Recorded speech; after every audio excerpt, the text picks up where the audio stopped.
Hank, how are Hello. you, sir?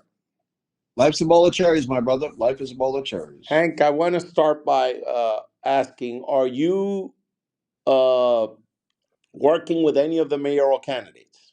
Not as of yet. Okay, they have not retained you. That is accurate. Oh, Neither in an independent nor in an independent expenditure capacity. okay, got it. That's helpful, right? Because I want you to chime in on what's Yeah. happening. That gives for the moment it gives you. I want to be clear, and I'm very honest, as you know, which is why people in your business trust me generally. I mean, I don't. That's the fact at the moment. Could that change? It is not unlikely that it will change. Okay, Hank, give me your readout of the latest poll numbers that show former Governor Andrew Cuomo way ahead of the pack. I've seen multiple polls, and they all point in the right direction that if the election were held today, the winner would be Andrew Cuomo.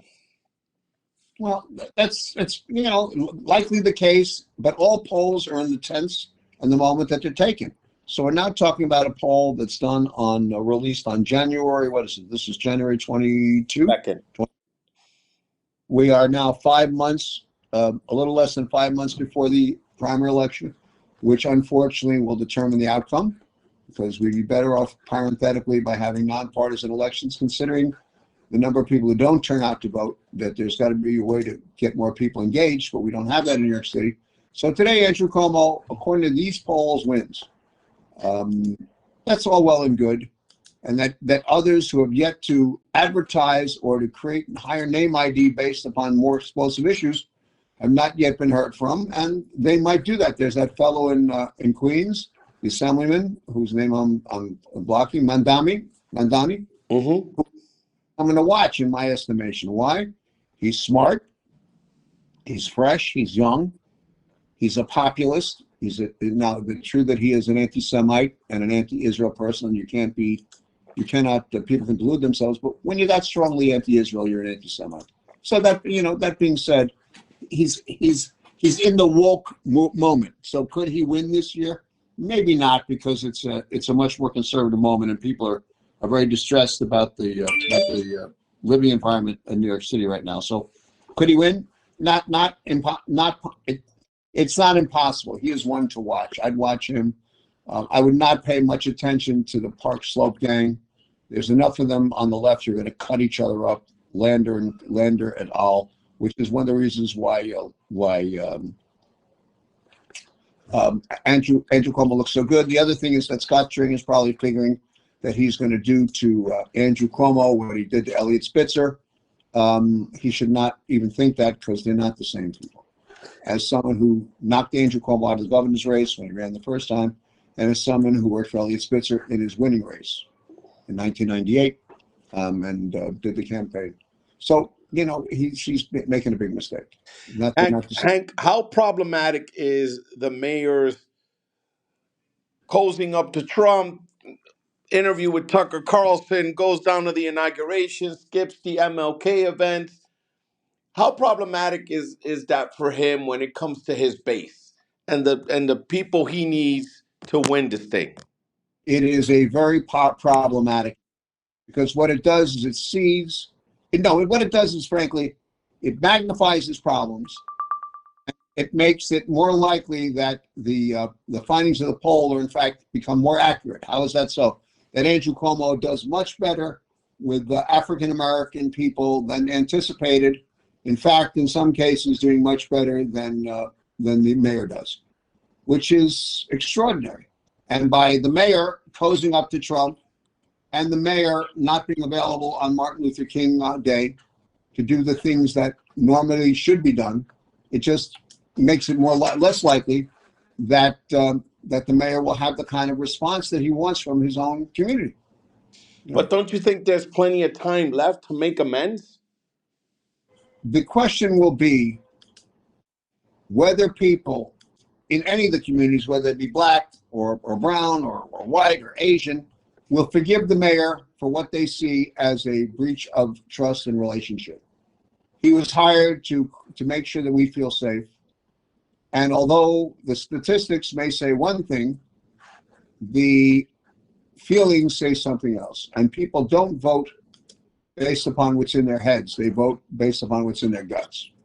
People don't vote from the brain; they vote from the gut, and they're not with the mayor in such ways that were these polls all wrong, they would be flipping, right? But they consistently show the same thing, whether it's Andrew or anybody else, that people just aren't crazy about the mayor right now. Hank, let me pose this scenario, and I'm sorry to interrupt you, right? Historically, the criminal justice system has not been fair, right? What's the old adage? You can indict a ham sandwich. If Correct. the mayor is facing he's been charged with, he's been indicted, right? And he has to go to trial. I'm separate of what you think about Trump. I think he's a vile human being. We've seen coming out of the gate, he's already, spewing divisive rhetoric, and he's actually putting his money where his mouth is. But if Yep. I'm Mayor Adams, I mean, separate of being mayor, I mean, it's not. Again, correct me if I'm wrong. It's not unreasonable for you to say, "Hey, let me see if that's what he's trying to do. Let me see if I can get this thrown out." Who wants to go to trial? Who wants this? And no human being in their right mind wouldn't try if they could. I think you're So I'm exactly saying if you go back to the voters, right, and you make a legitimate claim that, hey, for better or worse, if that's his intent, I don't see that. I mean, I would do the same. that is in fact accurate. And there are people Meaning, who meaning, meaning. I'm sorry. One more thing. You come back to the voters and you say, hey, I needed to figure that out. I mean, I don't think there's anything wrong with that. and you know what? You're right. There are a lot of people who are going to say, "What a smart guy that he did that," and then there are others who are going to say, "You know what? I'm not so happy he had to do it in the first place." Being elected is a sacred position to have. People vote for you because they expect you to do a particular thing that they elected you for. There's too much information in the environment. Generally, in the electoral environment, people pick one or two things that are important to them, and that's why they vote for particular individuals. They picked Eric Adams because they wanted somebody who could kind of fight crime and manage the place. They liked Catherine Garcia because she could manage the place, but they didn't know she could fight crime, right? So the people made a distinctive choice. The numbers against Eric Adams are such that whether or not he is relieved of that indictment, it may not make any difference because the negatives are so huge. And it probably has more to do, that the indictment is only one part of it, that there's other things going on that we need to take into account. Or the breakdown of the electorate wouldn't be as huge as it is. I mean, it's not like he's in second place in the polling. It's Yeah. not like he's in place in the polling or fourth place. He's at the end of the line. So That's but Governor Cuomo, former Governor Cuomo, has high negatives as well, and this is without IEs and without people going on offense on him. What do you make of that? Do you think again there's a lot of vulnerability? As someone who worked for Elliot Spitzer, as someone who knows these things get nasty, and there are going to be a lot of folks that we read about it all the time across the board from the party apparatus that don't want former Governor Cuomo back in the arena and are going to do everything in their power to keep him out of it. Anybody who thinks this is going to be an easy race is wrong for anyone. It's going to be tough for Andrew Cuomo to get elected. Polling data this far, as I said at the beginning of our meeting today, polling data in context is great. The context here is that this is now 5 months or a little less than 5 months before the event. So anything can happen. Hank, Anything we go don't ahead. know yet. Got it. Hank, if you were to place a bet and the election were today, who would you say are your top 3 ranked choice? Top 3 ranked choice today based upon the data. Yes. Yeah, and what you have to work with. Andrew Cuomo, Eric Adams, and it'd be close, but I would say Lander, not Stringer. Interesting. Why Lander, not Stringer? Because Lander's the incumbent controller. Stringer has not been in office for a while. Stringer had a scandal. Lander is a hail fellow well met. He's also made himself into the left-wing candidate by cultivating people like Linda Sarsour and others who have been stridently anti-Israel, which is part of the left's mantra today. He will point to his sensitivity for issues of people of color, which will matter to some extent. But ultimately, the history of New York City is not filled with elected white liberals. When Ed Koch wanted to be mayor in 1977, the great liberal from Greenwich Village became a pro-death penalty advocate, opposed to construction of public housing projects, right? When, John Lindsay remained a liberal, but he was a Republican, going back to 65. A. Beam was a hack from the organization. Who comes next? Giuliani was a conservative.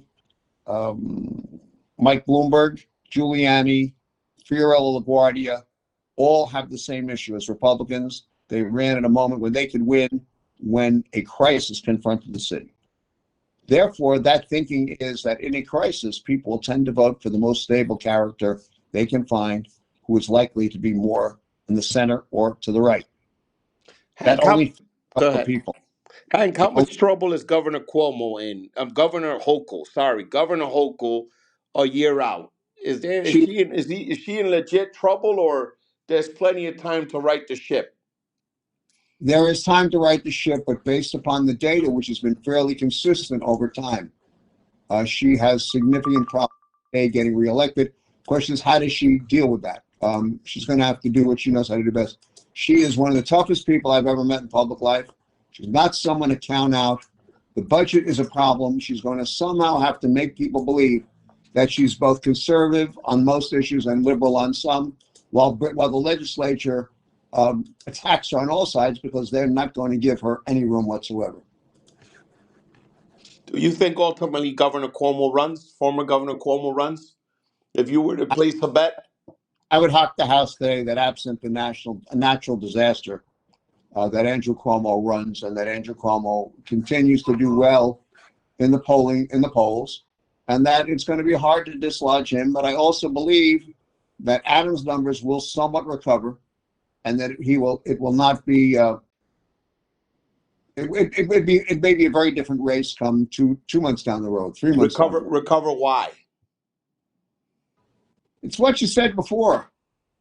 People are prepared to give some people the benefit of the doubt. But the problem here for him, and this has a lot to do with race in this town, is that if you look at David Dinkins' numbers in 1993, and that's the comparative people keep using because he's black, and that's somewhat unfair, but it's how people think about things. David Dinkins lost that election because people in central Brooklyn did not turn out for David Dinkins. The issue here is that people have an alternative they can live with, which is the data shows that Andrew Cuomo is that alternative. That is the challenge that Eric Adams faces.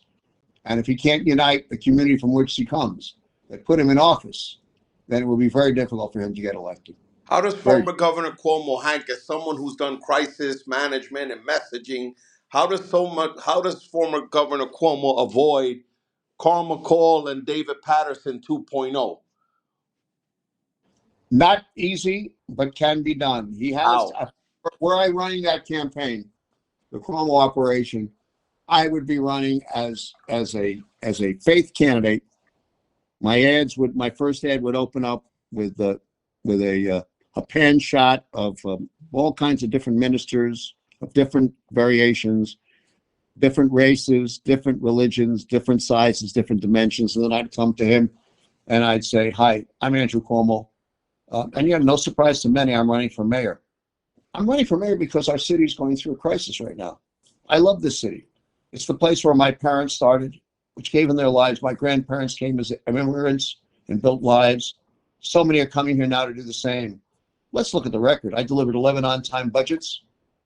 Let's see, built a bridge, rebuilt 2 airports, put 750 more cops into the subway system, the MTA cops. He built 2 bridges.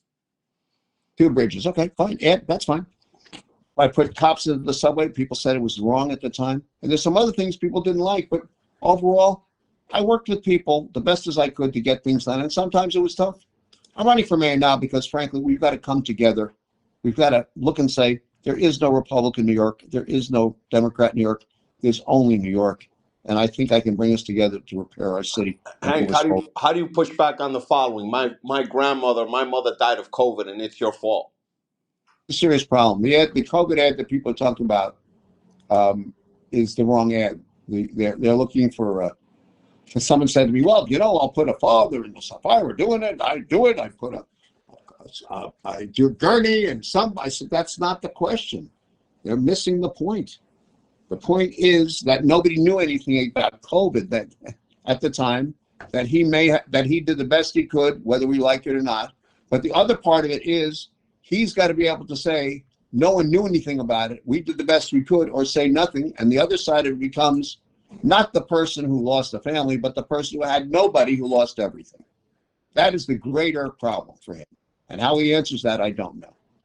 Jewish vote goes which direction, considering that on the left, people, the Jewish community is really they're the anti-Semitism and the hate is through the roof these days, and the rhetoric is really bad. What do you think about the Jewish vote, and who do they go? Which way do they lean between former Governor Cuomo, hypothetically if he runs, and Mayor Adams, who's done a lot of work in that community as well? Adams has been extraordinarily kind and helpful to the Jewish community as it's been under attack. Unquestionably so. Andrew Cuomo has been very upfront throughout his career about bigotry. The left has a problem because Andrew Cuomo is the guy that passed gay marriage in New York State. The Jews have a problem because Andrew Cuomo's been with them, and so is Eric Adams. But if Adams is underwater, the Jews are likely to pick the person that they know they can live with, and they can pick up a shit with, because they're under attack. The number of incidents of anti-Semitism in New York City dwarf anything else. The Asians also have been the victims of extraordinarily high numbers of bias assaults, and they're likely, frankly, to also be with Cuomo.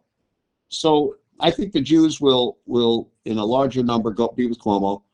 The more liberals will likely vote with Lander, is my hunch. And the West Side will do what they always do. They voted, Carolyn Maloney is someone who voted for Jews in Israel in every shot. And of course, they voted for Jerry Nadler, which is the exact wrong thing to do. And therefore, they will do the same thing when it comes to the mayoral race on the West Side of Manhattan. They will vote for Scott Stringer, because that's what they know how to do. It's, why? Because voting is a repetitive and ritualistic behavior, and they will do what they've always done. Hank, let's go down ballot now, citywide, before we wrap this up. City comptroller. How do you handicap it? Right now, you have to give it to Mark Levine, because he's raising more money and he appears to be more jovial. But I've worked on 4 city controller races successfully, I think. People who view them as mayoral contests are being foolish. They're not. They're about controller races, and no one knows what a controller does. Therefore, the job and the problem in those races is to come up with 1 or 2 issues that you can drive home and be done with it. And those who try to run mayoral races will be lost. I would not count out Brannon long term if he can raise the money and put a team together that's valuable. And the unions will matter because there's no New York Times endorsement. Therefore, Manhattan has less value than Levine thinks. And the endorsement would be useful to someone like Levine, but no endorsement at the Times will have value for Brannon. Brannon's got to raise the money and put together an out-of-borough, union-based operation. Hank, if you were advising Governor Hochul, right, understanding the differences she's had with former Governor Cuomo, what advice would you give her to try to keep him out or keep him at bay? I would not, for I would not want to have a fight with him, and I'd somehow get him a message that let's not have a fight. I'll leave you alone. You leave me alone. And it's in Cuomo's interest. Should he win, and it looks today as that he will, he's going to need her for the time period that she's in office, and she's going to be there till the end of 26. The state does not appear to have terrific financial issues going on right now. They appear to be in trouble. Ditto for the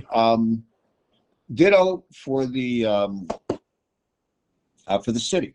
I mean, the idea that somehow the city is sacrosanct, and the controller's not made any enemies. He's not done the audits that have any extraordinarily high merit that would get people excited about anything. That being said, like that, I think that we're too early and that anything is possible, but people ought to pay attention what the dynamics are of these candidates right now. What advice would you give Attorney General Tish James, considering, again, a contentious adversarial relationship with former Governor Cuomo? She goes in the street to campaign against Cuomo, and Cuomo wins. She has a valuable enemy. She organizes behind the scenes, and no one knows what she's doing. God bless America. But I would not be engaged in that. The other reality is she is the only one likely to survive a severely contested statewide ticket with the Republicans in ascendancy. I think Tom DiNapoli can be beaten. He's been around a long time, and ads that show him being less than forceful in policing the legislature and spending patterns and the programs that have been authorized would be ads that, frankly, could take him down if there was enough velocity and someone had enough money to do it. Do you think it's possible, Hank, for former Governor Cuomo to say, "I'm going to stand down and let there be peace in the valley," knowing that he has a history, or from all I've heard and read, that he has a penchant for conflict and revenge? Is it possible for him not to do this? The answer is yes. Is it likely? No, because once bitten by power, people tend to remain stricken with it. It's hard to walk away from power and influence under all circumstances. It's difficult if you feel you've been maligned, as he feels, to be able to run away from a place where, the mayoralty, where it looks like you can win today. Can he lose? The answer is yes. No question about it. If he loses conceivably, if he runs for mayor and loses, do you think his career is over for all intents and purposes? It Or would is be there time. redemption? It would be time to take his pension and go home. He can't lose this race and remain in public life. Oh, wow. It's over.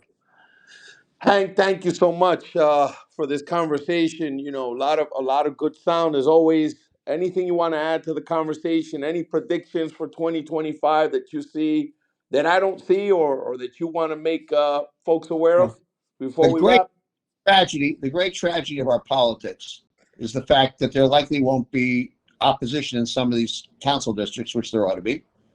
The other tragedy is the lower turnouts. We're not turning out, and the cost of doing this without turnouts is obscene. And there's something to be said about, democracy, that it only works when you exercise it. So New York is not really a democracy. It's become an aristocracy of a few people who think they are to the manner born and who operate as if the public has no reaction, because the public doesn't. And if we don't do something about that, that city council will get even more outrageously self-important. And that's not been a lot good for the city at all. Let me ask you one more question, Hank, as someone who's been around a long time. What do you think civil rights leader Al Sharpton does at the end of the day?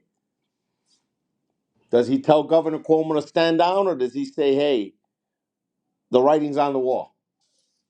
I think that he does not injure Eric Adams in any way, and I do not think he injures Andrew Cuomo in any way.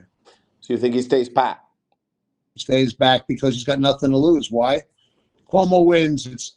If Eric Adams is to lose that race, it is always better to have a mayor that you can do business with. And not having a mayor you cannot can be very painful for people, because in the city, the mayor is the authority, not anybody else. So do you think if former governor declares Andrew that Reverend Sharpton doesn't tell him, "Hey, stand down, get out," or you think he just says, "Hey, let the best man or woman win," or whatever, let the chips fall where they may? He will probably take one shot at Andrew Cuomo, and then call it a day. And that's the last you'll hear from him taking shots. He'll invite everybody to the House of Justice. He'll try to appear equal-handed while still maintaining his blackness, which is very important, and something that people should do. They should maintain their blackness, their Latinaness, whatever you want to call it, their Jewishness, their Koreanness, their Chineseness, whatever it is. Why? Because it's the appropriate thing to do and the right thing to do. Hank, thank you again for coming on and sharing your infinite knowledge on. You've been through so many wars, so many campaigns, that it's always good to get your insight. Hopefully you'll be back. Thank you so much. I'm grateful to you for thinking of me. Thank you, Hank. All the best. Talk soon. Bye-bye.